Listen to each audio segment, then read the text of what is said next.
Hi, my name is Hillary, and today we're going to be making my sunrise fruit and nut cookie. This cookie is more of a breakfast treat, but is as delicious in the afternoon and evening.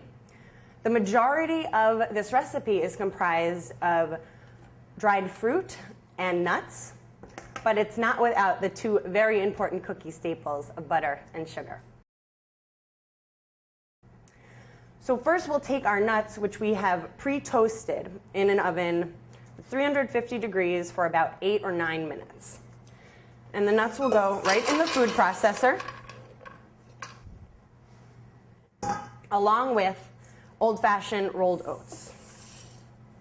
Now, while most cookies have about 3 cups of all-purpose white flour, this recipe only uses 1 1/4 cup. And the rest will be replaced by this nut and oat flour, which makes it a healthy alternative. So with the nuts and oats, we'll put a little bit, 1/4 cup of all-purpose flour.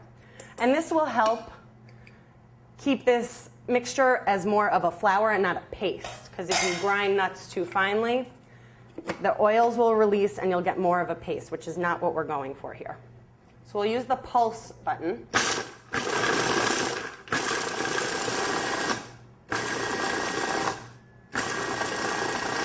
This is our nut flour, nut and oat flour.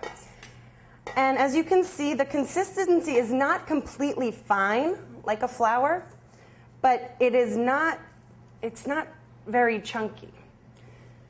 You'll have to feel through it to get the right consistency.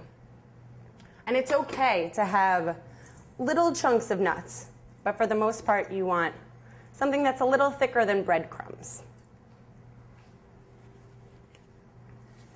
Then we'll take our 1 cup of all-purpose flour, and in goes the cinnamon, just a 1/4 teaspoon.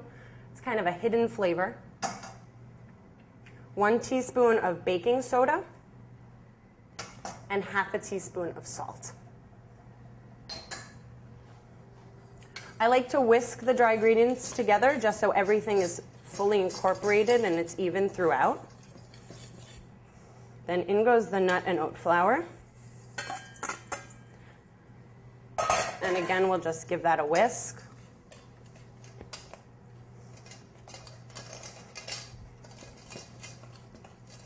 Just until it's even throughout.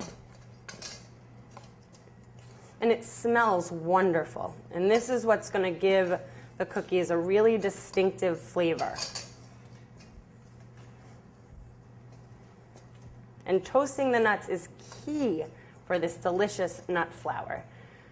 Just really brings out the flavors in the pecans and the almonds. All right. Then goes in the dried fruit. And I give this a toss with my hands, just to get it fully incorporated. This is a great trick with all cookies.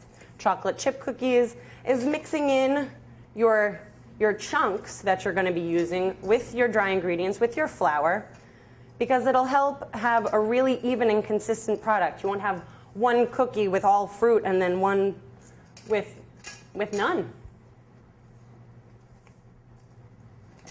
And we have our fruit and nut flour. So the next step is to cream our butter and sugar.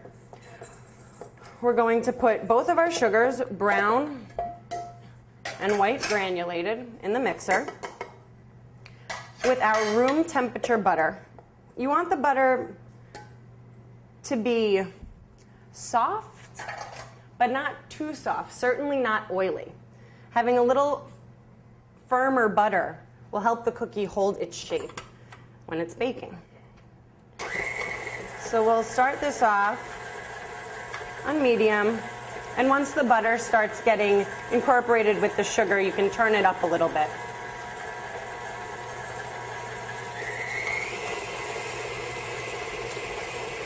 You want your final product, when you're creaming your butter and sugar, to be smooth and soft, not grainy.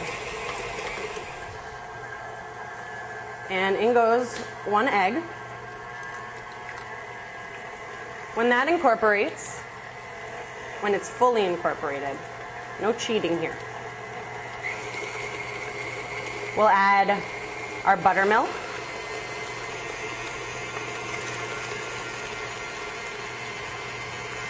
Now, buttermilk is a great ingredient to use in cookies that you want to be soft and chewy.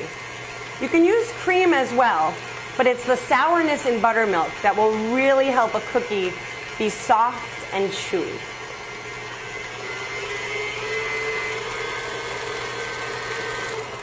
We'll add our vanilla. And those are all of our wet ingredients. I'm going to give this bowl a quick scrape.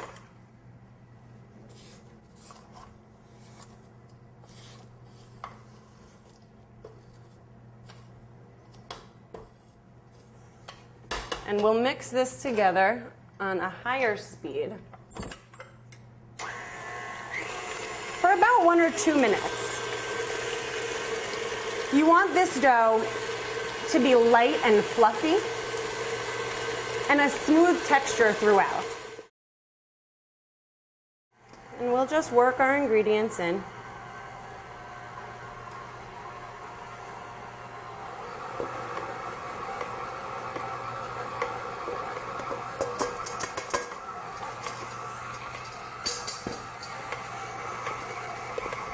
All right, so you just mix it until it's incorporated, but especially with this mix, a lot of the some of the dries like to hang out at the bottom of the bowl. So just be sure to give it another quick stir by hand, reaching all the way down to the bottom of the bowl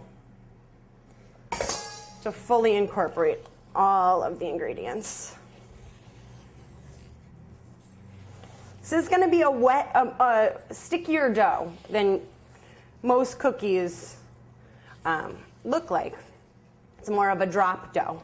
So we'll scoop this instead of create balls. Now that our dough is fully mixed, we are ready to scoop them out onto our sheet pan and bake them. Now, I am using an ice cream scoop, which I think is one of the best kitchen investments you can make, and for under $10, it's a pretty easy on the wallet investment. I stagger the cookies on the tray so they bake evenly. And after we get them on the sheet pan, which I've grease lightly, I spray cooking spray and wipe it off so it's a really thin layer of the cooking spray. Or you can use Silpat or parchment paper, whatever you have.